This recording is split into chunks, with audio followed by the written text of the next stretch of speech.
Welcome to this week's episode of the Inspired Evolution. It is an absolute treat. This one we have on Daniel Goleman. He literally wrote the book on emotional intelligence. So this episode, we dive deep into developing emotional intelligence with a specific lens on actually emotional intelligence for leadership.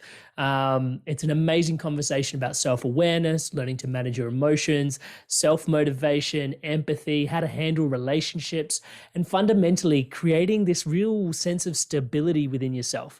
One of the really interesting insights I found was about how our emotions impact others and we are impacted by other people's emotions, and how to really be the influencer rather than be the influencee in all of that. The other piece we dive deep into is developing focus. He talks deeply about living in an age of distraction where our attention is actually under siege and how a wealth of information creates a poverty of attention. He talks about performance versus our stress levels and optimum levels of flow. And in there, the key thing is about inner focus, outer focus, and other focus. 3 different types of focus going on there. Tune into the episode. It will make a whole lot more sense, right?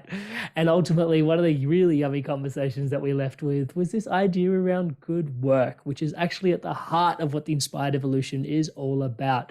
The way he frames it, it's about finding work that you excel in, you're passionate about, and it aligns with your values and your ethics.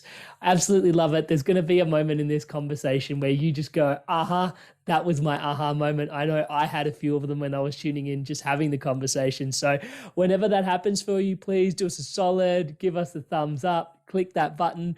And if you're new to the Inspired Evolution, welcome guys. Please do subscribe so we can stay in touch. And remember guys, stay inspired and keep evolving. There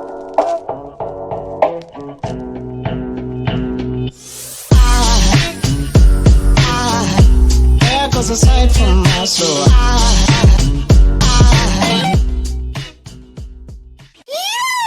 Welcome to the Inspired Evolution, and it is an emotional treat to be here today. We have with us Daniel Goleman. Daniel, how are you there, sir?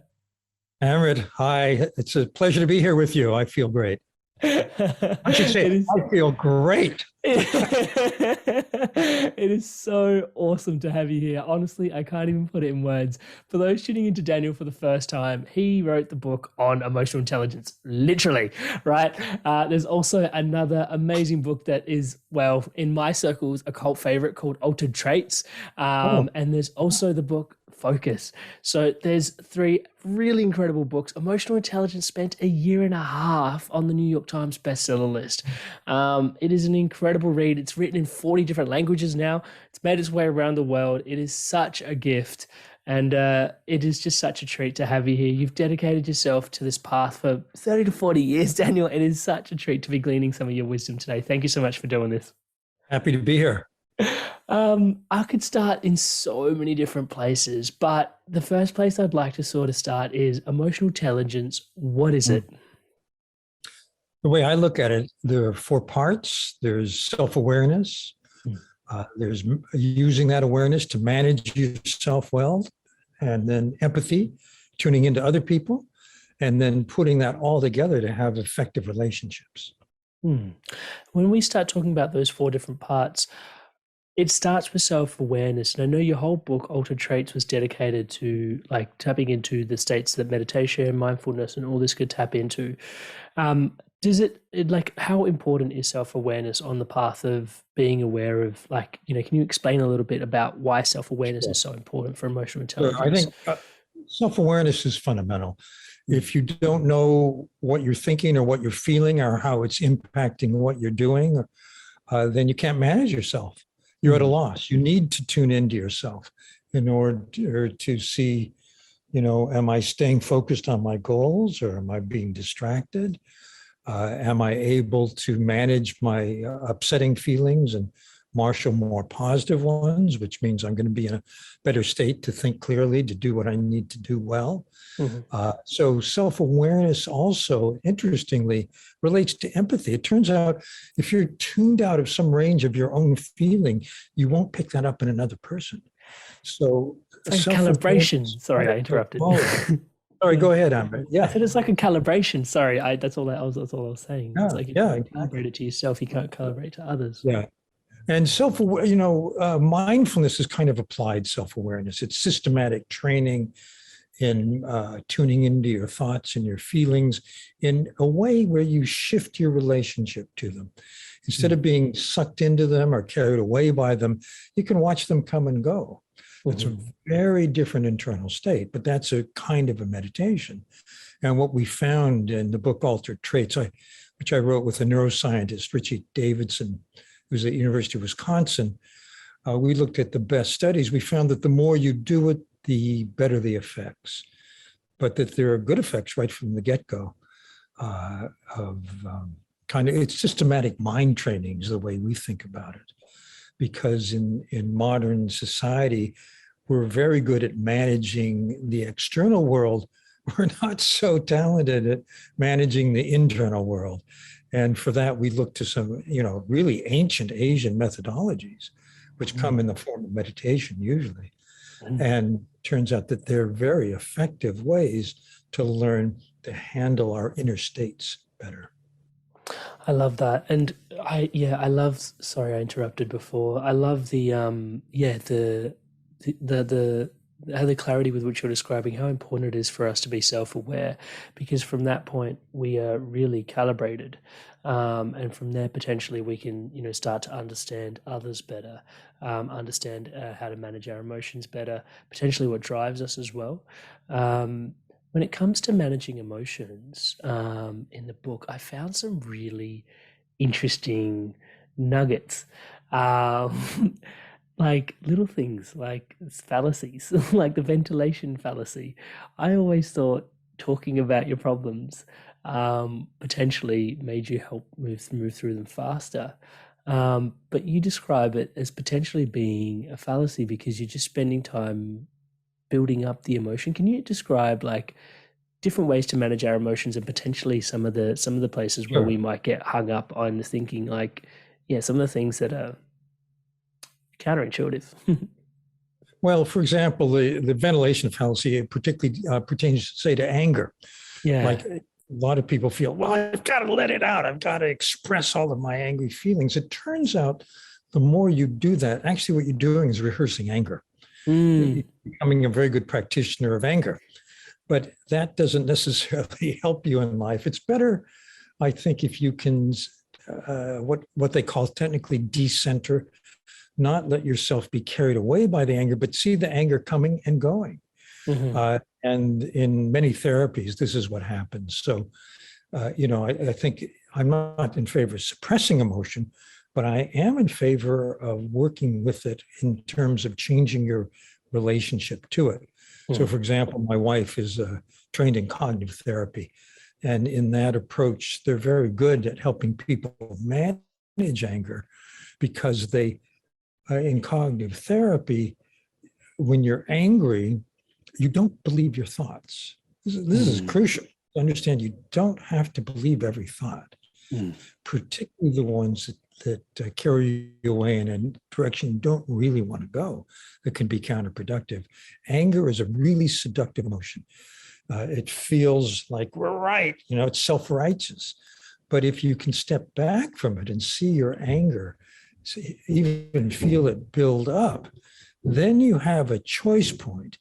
And the choice point lets you decide, am I going to go with the anger or I'm going to step back from the anger, work with it? What's making me angry? Are my assumptions that are leading to the anger correct? Maybe I'm wrong about this person. mm, Maybe they have other motives than I'm attributing to them. mhm. In other words, you can question your own thinking that's led you to the negative state. That's a very, very different posture, and that is a very useful application of self-awareness.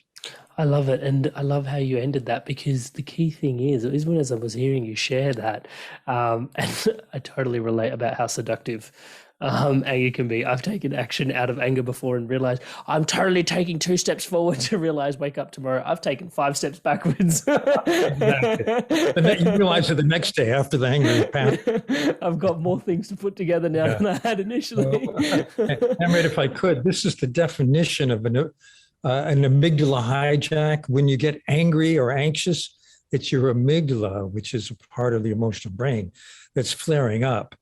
And the signs of the hijack are three.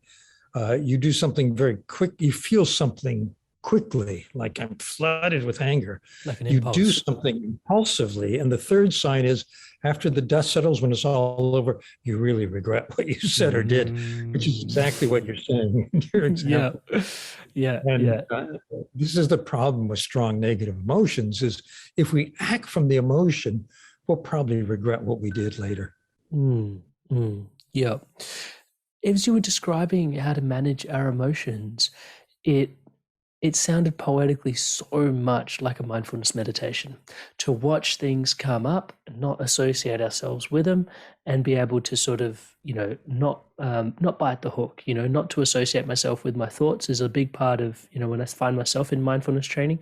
Like I'm sitting there and my thoughts are coming through and it's like, I'm not my thoughts. These are just thoughts. I'm just happy to have thoughts. I'm an observer. And it seems like going from self-awareness to managing emotions, it's almost like it's not quite the external application of it, but it's almost where the internal interfaces with the external application of managing emotions, because it's like, oh, these emotions are coming up and I'm also not necessarily my emotions and the thoughts that are coming with these, and I don't necessarily have to attach myself with them, and watching them as a wave. Is that effectively correct, or am I oversimplifying it? No, there are 3 points of leverage with strong negative emotions. The first is how often you're triggered into the emotional state.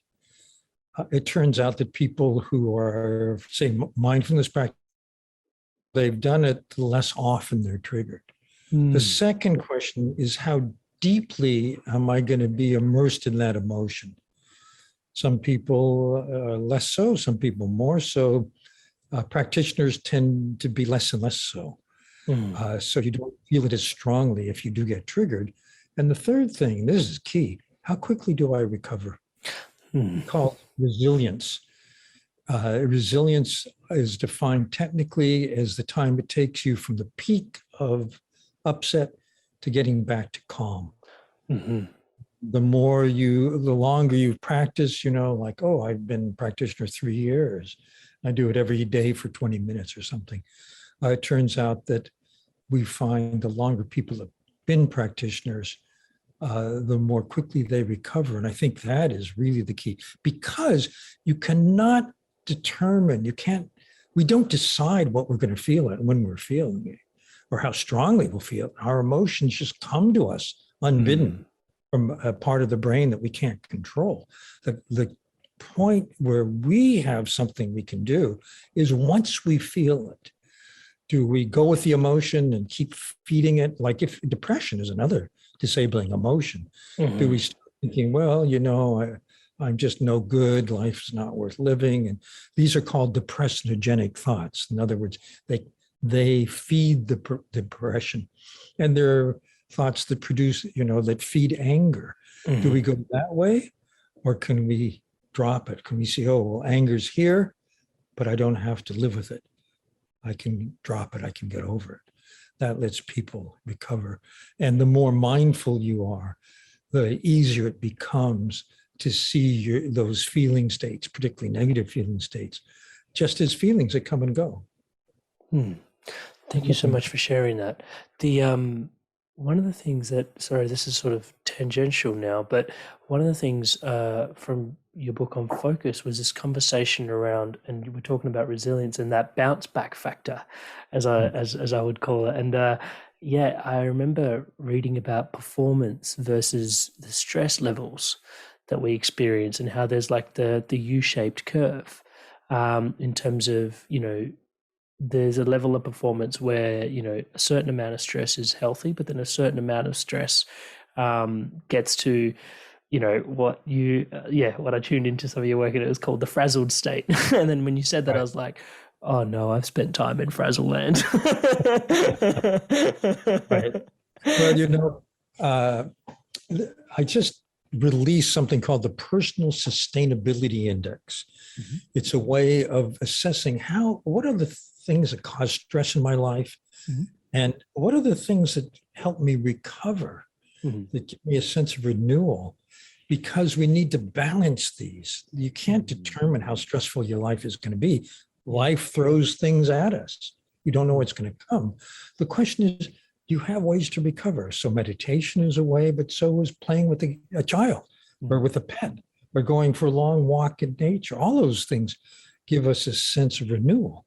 So the question is, how do you balance it? So the Personal Sustainability Index is at keystepmedia.com. Yep. Everybody can take it. It's just a way of tuning into what are the stressors, the sources of stress in my life, and then getting a handle on what can I do to balance that out. I love that. I'll add that to the links in the show notes. Daniel, is like, what I've started to personally be aware of in my life, similar to what you're sharing, is like, what are the stresses in our life? Is like trying to keep some space, some bandwidth open. At the moment, being like I'm coaching entrepreneurs, I find that I want to almost get t-shirts printed like there is not enough time in the day, or things do not happen fast enough in my world, and I'm just like, yes. But then also I realize in order to attract, and maybe this is a bit too woo-woo, but in order to attract opportunity, I've kind of got to leave a little bit of bandwidth open for the opportunity to come and land and for me to be available for the opportunity. If I'm operating at 110%, I've kind of clouded my whole system and I'm not actually open to anything that's coming through. And I've noticed that initially that feels a lot of stress. Like initially, for a short time, it feels stressful to try and cull myself back to 80% operation mode. But then I noticed that 20% gives me bandwidth to be fresh thinking, to be available, to be open. And potentially, when life throws its curveballs, to sort of go, okay, that can occupy that 20%, and then I can come back. Now, I use that as an opportunity for resilience. Is that kind of where we're going with the Personal Sustainability Index, or any advice in terms of that thinking for me? Yeah, what do you think about that? Yeah, that's interesting. So you leave 20% open for serendipity. We call it opportunity. It's whatever's going to come along.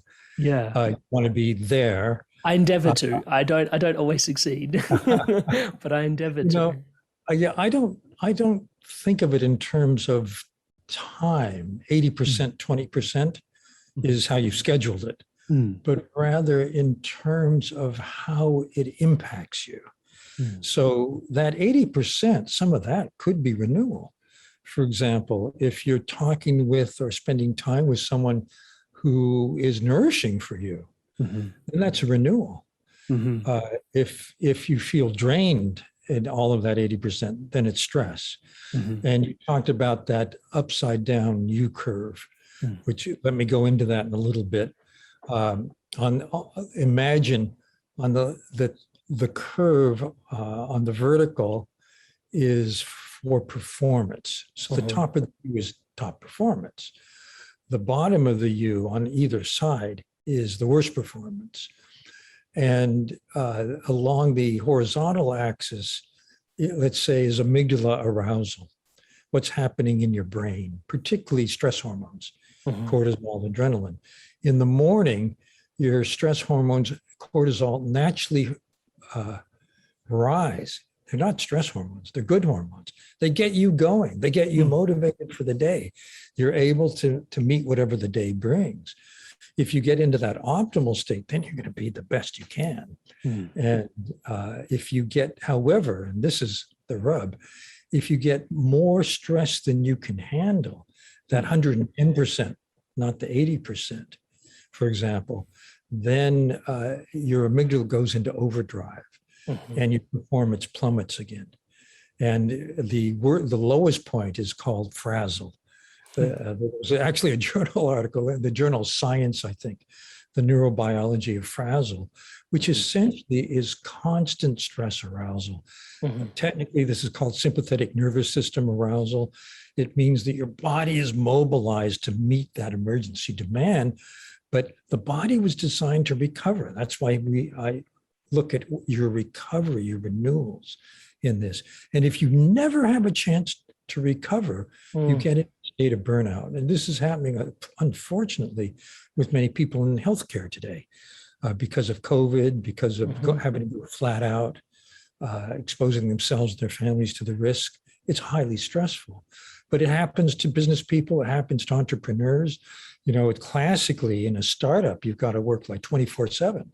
Mhm. So where you're going to find renewal? I think in your coaching of entrepreneurs, it might be quite helpful if you help them look at the sources of renewal in their lives Mm. so that they balance it and they don't burn out. Mhm. Because in that early stage of a business, it's really easy to do that. You Mm. want to try to get back to your best. And what's going to help you get there is something like having a regular renewal activity like meditation. Interesting with meditation, you strengthen your focus and Mhm. you strengthen the neural systems that help you calm down.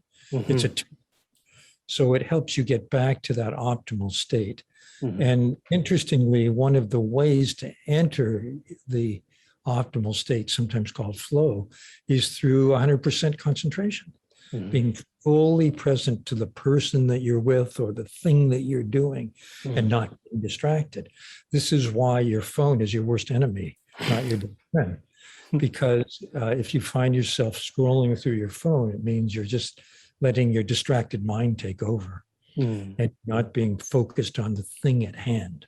Mm. You're cultivating a distracted self rather than Exactly. cultivating a focused Exactly. self. Yeah, yeah, and yeah, I love it. And it's almost when I hear you speak, I can hear it's like almost the antidote for our time. Like it's calmness is this thing that is like I've tuned into some of the people on the podcast. Stephen Kotler, I'm not sure if you're familiar with his work on the Flow Sure. Research Collective, but he talks about how we live in 20% baseline anxiety just because of it's like that's what 2021 is impregnated with, the frequency of it, just because of the way the world is operating, all the mass hysteria that comes through media and stuff like that as well.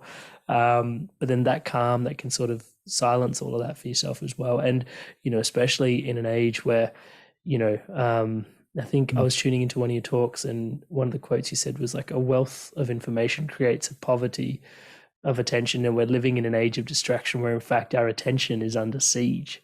um yeah, it really drives home the impetus for how important it is to focus in this time. There is so much competing for our attention. I think you may also have heard me say that we get about 5 times more information today than we did 20 or so years ago. Mm. In other words, we're flooded with information, which means there are constant demands for our attention, and attention is a fixed bandwidth. Yeah. So the more you give attention to this, the less attention you have for that. Mm. Yeah.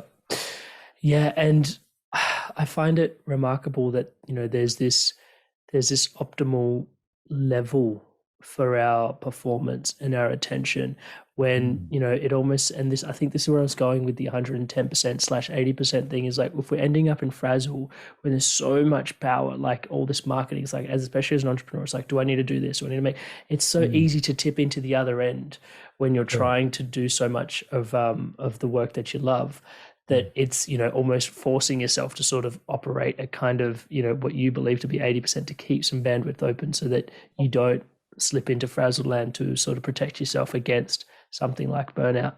I like your phrase, work that you love. Let me talk about that a little bit. Yeah, A absolutely. friend of mine, Howard Gardner, who's at Harvard University, has done some research with the man who discovered flow, optimal performance, Mihai. Csikszentmihalyi, Yeah, awesome.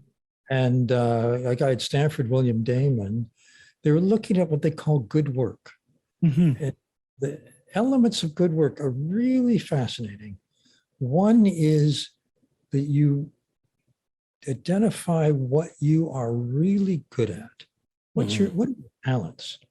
The second is what you love doing. Those are not always the same. Uh-huh. And the third is what has most meaning for you. And if you can align those three things, what I'm good at, what I love doing, and what has meaning, then you have what they call good work. Mm. And people who have good work don't burn out because they love what they're doing.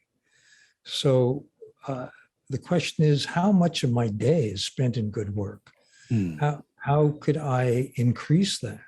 What could I do over the next 5 years to have more only good work or mostly good work in what I? These are very important questions to ask ourselves. I really think so too. And I think that is, thank you so much for sharing that. I love that. What you're good at, what you love, and what has meaning for you, because that's at the heart of the inspired evolution. It's trying to help others, basically, or help myself and help others come home to an essence of, back to what you were saying in terms of, work that I saw it as nourishment. You were using the word renewal, but things that renew Exactly, you. And if you could tune into work that actually gives you a sense of like, this is work for me right now, believe it or not. Touch wood. And I'm doing it. So that makes the difference. Yeah. So the question is, are you doing something you love? Absolutely. Are you doing something that you feel you have to do in order someday to get to what you love? It's that second one is much harder. Yeah.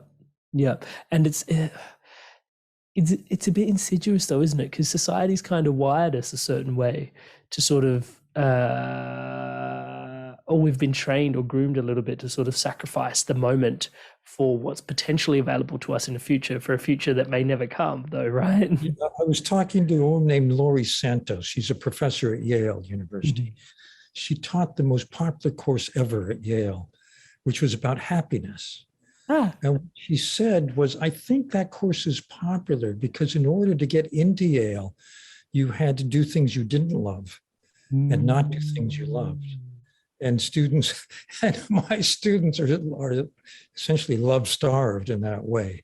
Because they're forcing themselves to do, take that bio course so you can be a pre-med and get into medical school, but you don't really love it, or that chemistry, whatever it is. And then it becomes a treadmill through life of, okay, now I'm doing this so I can get to that. But she made another point, which is we're often wrong about what we think will make us happy.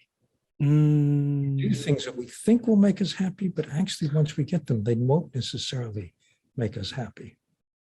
Yeah, can you tell us a little bit more about that? Because I think oftentimes we make decisions exactly how you described, thinking that things are going to give us an outcome that we feel is going to be good for us, and sometimes they can even be emotionally driven.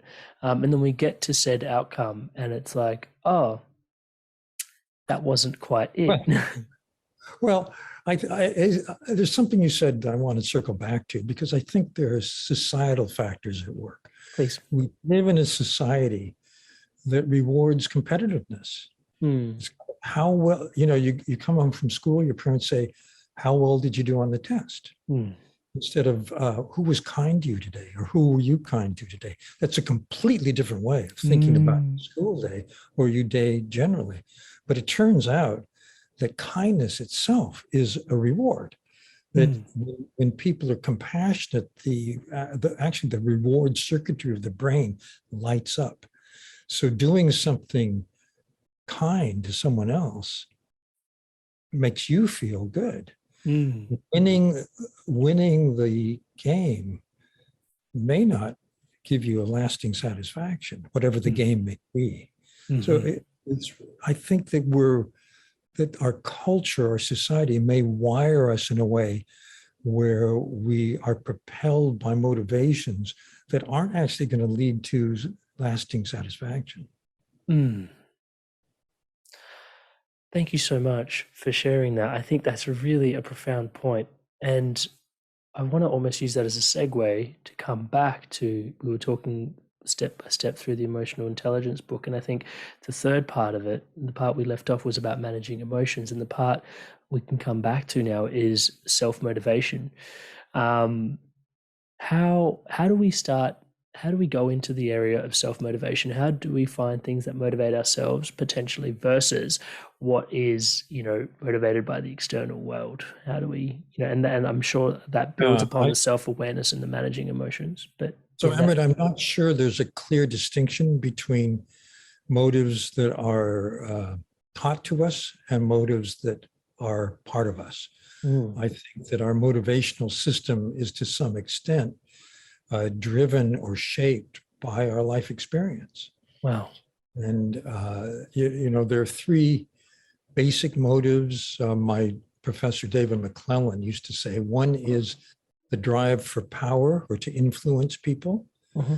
Second is the drive to achieve our goals. And many entrepreneurs are driven by achievement motivation. In fact, if you don't have enough achievement motivation, you probably will not be very successful as an entrepreneur, because you need to think in terms of your goal, strategies toward the goal, and so on.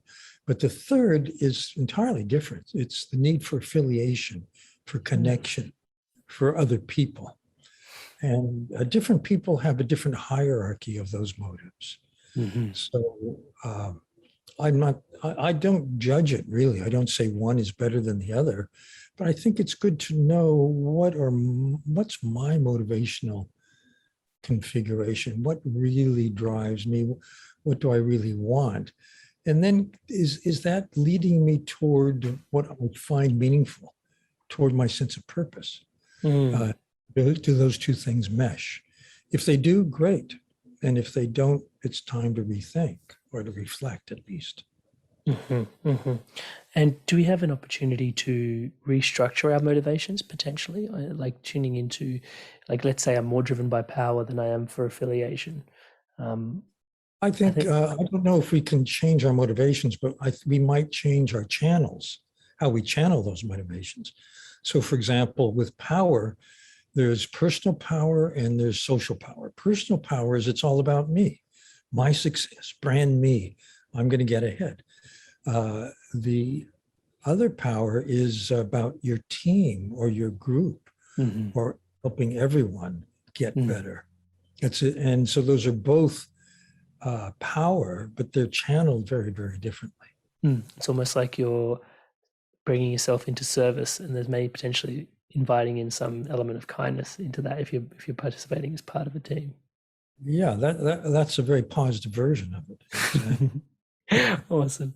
So in there, the next part of the book, like this whole concept on empathy, which bleeds into, when I really got here, I really started to, I light up like a Christmas tree is probably the best way to put it. Because then I started looking into some of your other work around empathy and how important empathy really is. There's different types of empathy. You break it down a little bit further as well than just the one word empathy. But in terms of like how important empathy also is for leadership and qualities like that, I think means a lot to those that are probably tuning into this. Can you tell us a little bit about empathy? The different kinds of empathy are very important, and they're each based on different parts of brain, different brain circuit. One is cognitive empathy. I understand how you think. I get your mental models of the world. I know how to talk to you because I know what words to use that you'll understand. The second is emotional empathy. I know how you feel. Pretty much I feel it too.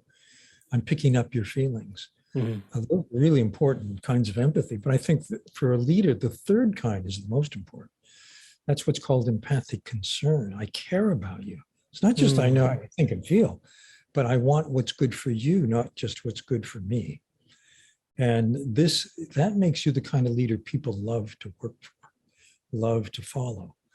And if you don't have that, you may become what others think of as a bad boss, a leader who is tuned out, who doesn't care, and who doesn't connect with the people they lead. So it's really important. Empathy is critical to leadership. If you can't tune into the people you're leading, if you can't listen, then you can't communicate effectively. Because you don't know how they think, you don't know how they feel, and you don't care. Yeah. And that comes across as very poor leadership. The best leaders know how to talk so people will understand, know what the feelings are in the room or in the organization, and want to do something about that will help lead people in the best direction. Yeah.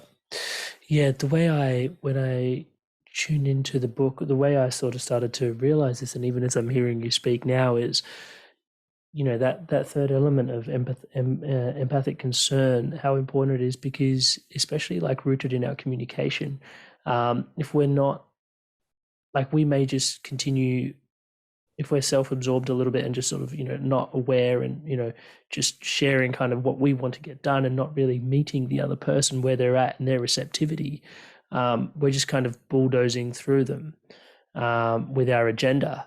And the likelihood of, at the end of the day, trying to support others and supporting yourself, it's like this receptivity needs to be there. There needs to be this kind of in it for me, in it for you sort of dance and dialogue between all of that, which you kind of just, like bulldoze right through, right? Yeah. Well, consider this.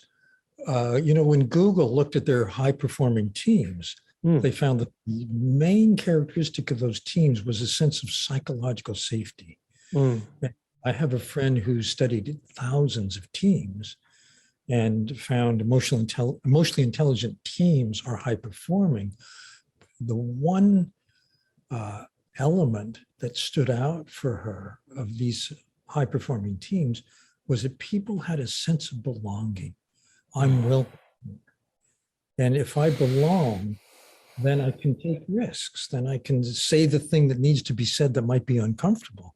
I can voice the novel and new idea without feeling it's risky and I'll be shot down. And so the sense of belonging can be nurtured by a leader, particularly in how they pay attention to people in the room. You want to give everyone your full attention, because if you don't, if when someone is speaking, you have that side conversation or you look at your phone, it communicates to everyone else in that room that this person, it doesn't belong. This person, it doesn't matter to you, the leader. So leaders, I think, need an extra element of self-awareness. Also, here's amazing. Research at Yale shows that if a leader is in a really bad mood, I'm angry, I'm anxious, people on that leader's team catch the mood, performance goes down. If the leader is in a very upbeat, enthusiastic mood, people catch that mood, performance goes up. In other words, the leader is setting the emotional tone for the group. And that determines, that gives the group either a positive level of what they can do or a negative one. That is profound. Yeah, that emotional contagion is really something to write home about, isn't it? Well, it's a leadership tool. Think of it that way. Yeah. So one of the things, okay, so there's a whole can of worms that opens up for me there, and maybe I'll go there with you.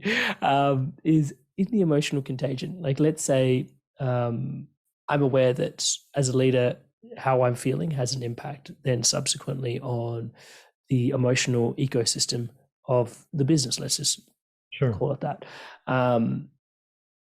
What happens when I'm having an off day? Like, is it my responsibility then with self-awareness to not project that into others, or sort of take the time to come home, come back to center, come good again? What about the tough days? What do you do with that? Yeah, I think if you can leave it at home, that's the best. You can be the best boss you can be, even though you had a bad day. That is excellent leadership, I would say. Because if you bring, let's say you had a run-in with your spouse that morning, or your teenager, or whatever put you in a bad mood. And if you go to the office in that bad mood and you react from that bad mood, you're communicating exactly the wrong, you're spreading the wrong set of emotions. So it puts a little extra burden on the boss. You're right. There's a little bit of emotional labor entailed there. What about the thank you for sharing that. What about the dance between emotional contagion? Because, okay, let's take it potentially out of the out of the boss and employee relationship context. Let's say it's yourself and myself, and we're two friends sitting down having a chat, and you're in a really good place. I'm potentially not having a great day. Let's just say that. And like, do you run the risk of coming down to my emotional, down and up is subjective, but I think it makes sense using this language. If do you run the risk of coming down to my emotional level, or do I run the risk of going up to your emotional level, or is there a homeostasis between the two? Or People are constantly sending and receiving emotions back and forth. That happens unconsciously, automatically, because brains link into each other, particularly when you're face to face with someone. However, the person who's more stable in their emotional state generally is the sender, not the receiver. Stability. Yeah. So the question is, say you're the one who's really pissed off, you're really angry. Well, maybe that's temporary. Maybe the person that you're with can help you talk it through, get through it. Then that friend has done you a huge favor. On the other hand, if you bring that person into your state of anger, and they say, "Yeah, that guy is such a, whatever," Yeah, you haven't really done your friend a favor. Yeah. Wow. I'm having an aha moment. The stability piece and how important it is to cultivate emotional intelligence so that potentially we are the more stable one, so that if we have cultivated a positive emotional state and sense of self. Yeah, please. You were going to say. But that's in a relationship where people are kind of on the same level.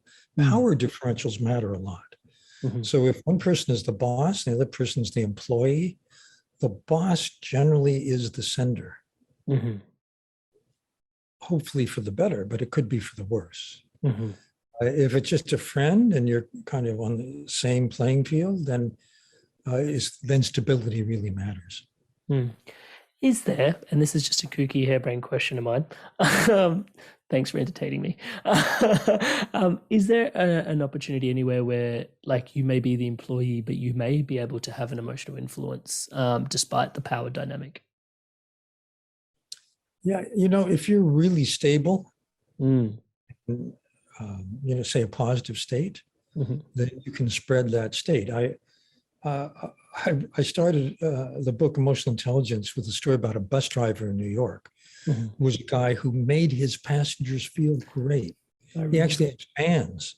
People would wait for his bus. Yeah. And that guy was just a bus driver. Was making everyone he encountered feel good. So ideally, we can use every interaction as an opportunity to make the other person feel better. That's a real challenge.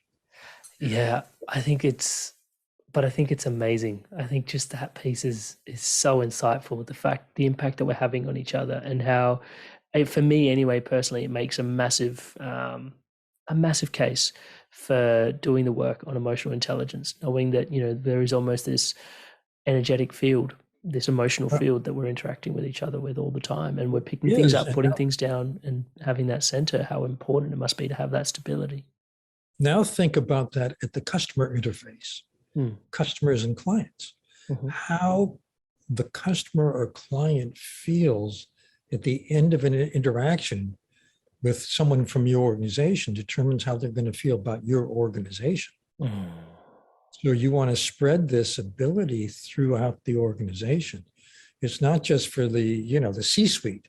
It's for everybody, particularly for people who are face-to-face or in an interface with people you depend on for your success, your customers and your clients. Yeah, absolutely. Absolutely.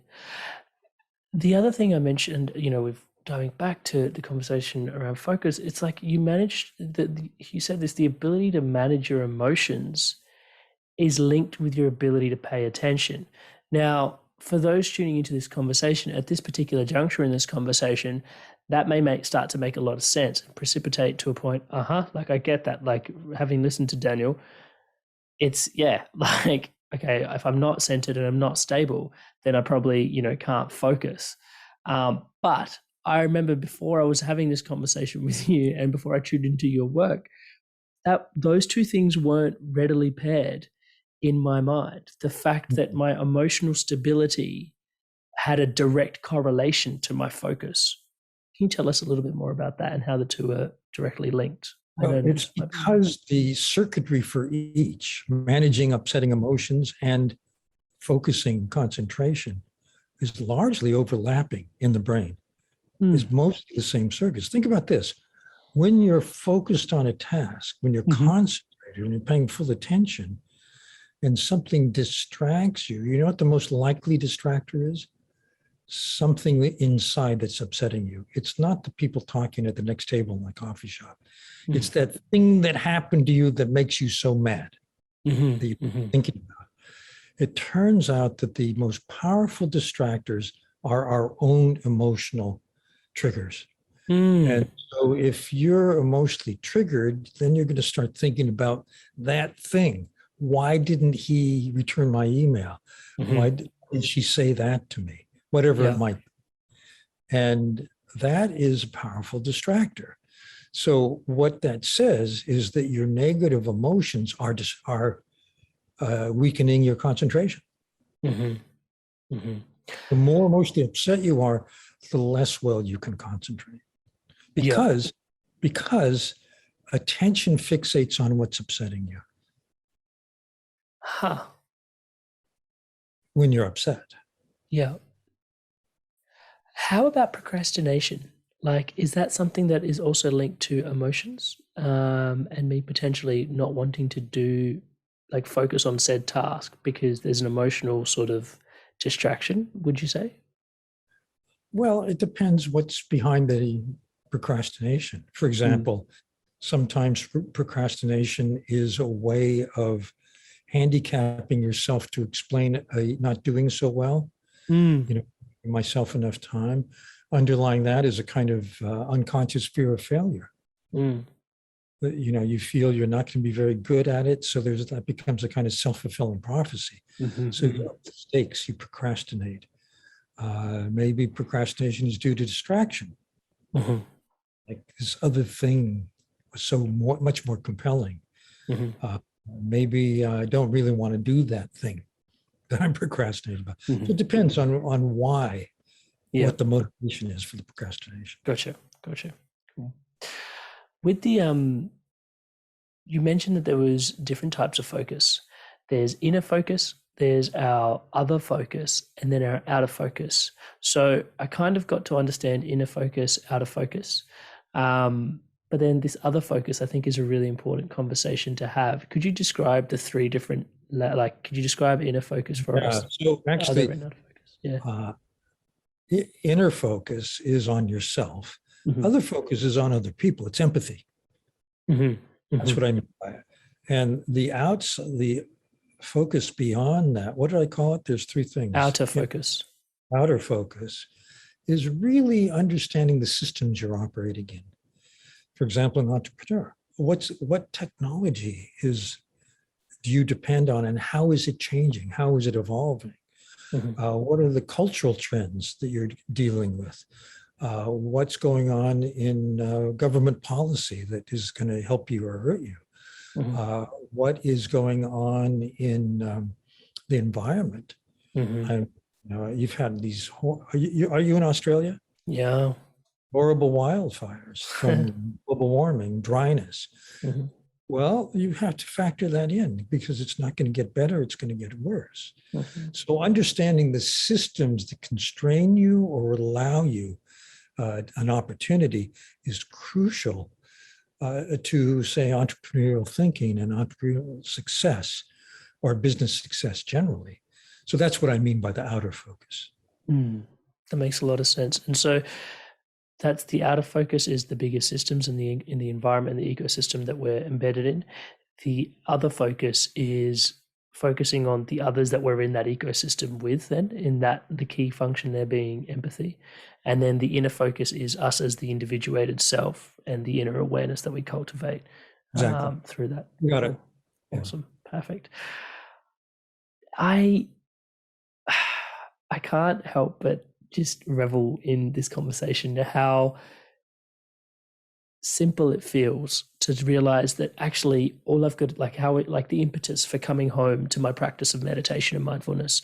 When it comes to the way you describe the different focuses that we have, and attention being a muscle of the mind, and just what mindfulness does for us in terms of attention training. When the mind goes wandering, it's like, oh, and having that practice where it goes, oh, yep, and then just come back. And then it's gone off, and then just come back. That's on one hand cultivating focus for me in like a literally like a dojo of focus, but then also that's building this sense of self-awareness of like, oh, these are the things that my mind then goes wandering towards, and that's me off center, and then I have this stable sense of self, which then helps me have better emotional intelligence, which then I can actually, understand empathy a lot better with others and potentially lead others better, and then not be debased by other people's emotional states, so that I'm actually I'm more stable, as we've described in this conversation. And then there's, these benefits are like multifolded and like multidimensional, but yet so simply, like, I don't want to say, yeah, but simply built upon a practice of mindfulness and awareness. Is that the key takeaway in terms of the conversation you would recommend, like going home for the listener today, the practice to implement? Would you be advising mindfulness? I think mindfulness is terrific for building that self-awareness, but there's another way in which it helps you, which may be a surprise to some listeners. That is with empathy. The more aware you are and in control of your attention, the more present you can be to the person in front of you.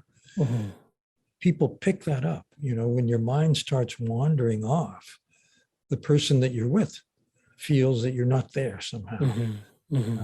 That full sense of I'm really here for you is very much like the sense you cultivate in mindfulness of being present to yourself. So it's a very important skill. It's not the only skill of emotional intelligence, but it's an extremely important one. It's foundational, I would say. And it's really accessible. I appreciate what you're saying about it not being the only one, but I find it super accessible. It's like in any moment, you don't need anything. You just need yourself to be present to. It's really handy. Yeah. On that note, diving a little bit into the work in altered traits from there, it's like, because how often would you say we need to tune into our mindfulness practice? Or like, is there a hard and fast? Because in altered traits, you talk about the deep versus the wide approach. And for those tuning in, potentially that doesn't make a lot of sense. Maybe you might want to describe the deep and the wide for them before giving the answer. Well, the wide is a reference to how meditation and mindfulness has gone to scale. Many, many people are doing it. The deep refers to the fact that if you do these practices within the tradition they came from, you're going to cultivate much more strongly things like attention, and you'll have experiences that you would probably never have or very unlikely have doing a few minutes a day at home. The very best meditation is the one you will do. There's a dose-response relationship. The more you do it, the better the effects are. There's no minimum. It depends on your schedule. What can you manage? Get up a little earlier? Can you do 5 minutes, 10 minutes, 20 minutes a day or longer? I'm a kind of industrial strength meditator. I like to do a couple of hours a day. But, I've been doing this for a long time. And I'm not sure how much longer I'll be able to do it. So I'm using what I might have. And so I would say the optimal amount of meditation is whatever fits comfortably in your schedule. Awesome. I love that. Thank you so much for that wholesome response. And I just wanted to tune in, like all those years ago, I don't want to say this started, but there was a point in your journey where you went to India and you met some of these, I think in the book you called them Olympic, industrial strength, Olympic grade meditators. And you've been on this path for quite some time, Daniel. Bringing some of the benefits of the deep, I guess, Eastern wisdom around meditation, and how that helps us with focus and empathy and all these things, and making it palatable for the Western mind, and really the benefits that we can stream from it. I guess just to revel with you in just the how widely received and how well received your work has been. That must be a really good feeling of good work, and the sense of reward that you feel from that. Yeah, I'm happy about it. Thank you very much. Yeah.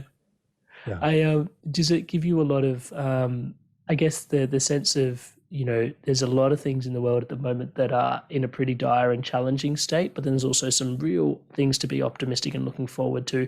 Does it give you hope for the future of where we're headed, or is it still the verdict still out? What are your thoughts about the promise for tomorrow? Yeah, I think there are lots of things we can do to adapt to the changing world. And I feel pretty positive about it, actually, mainly because of younger people. Younger people are really embracing a new set of values, one that is going to help them, I think, be agile in handling the very real problems that are becoming their way. I tend to be optimistic anyway, but I feel that, we get a lot of doom and gloom in the news about, for example, the climate.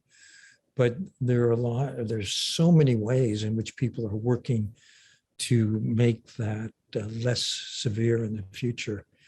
I have a friend who's bringing out a book called Regeneration, which is beyond sustainability.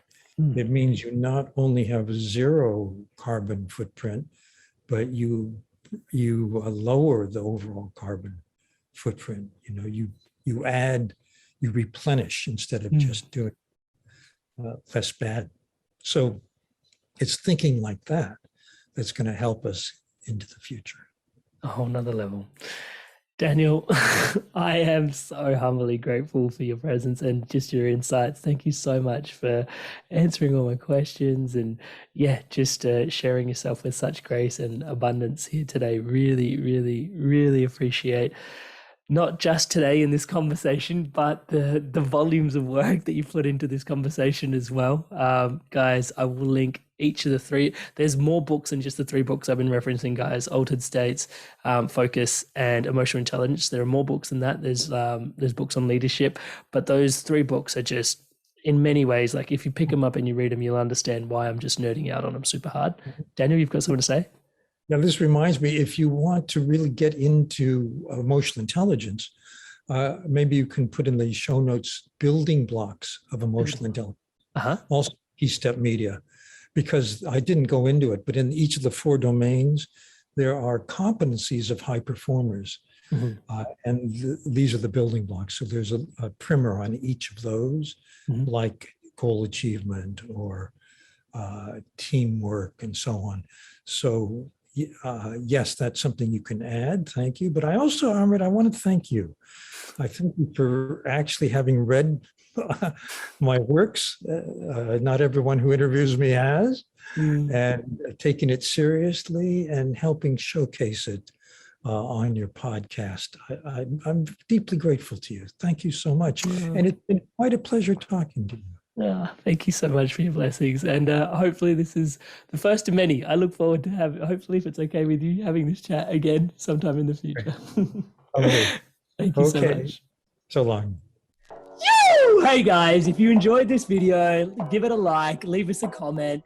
And if you want to stay in tune for new episodes launching every Monday, hit subscribe, and I'll see you in the next video. Stay inspired to evolve.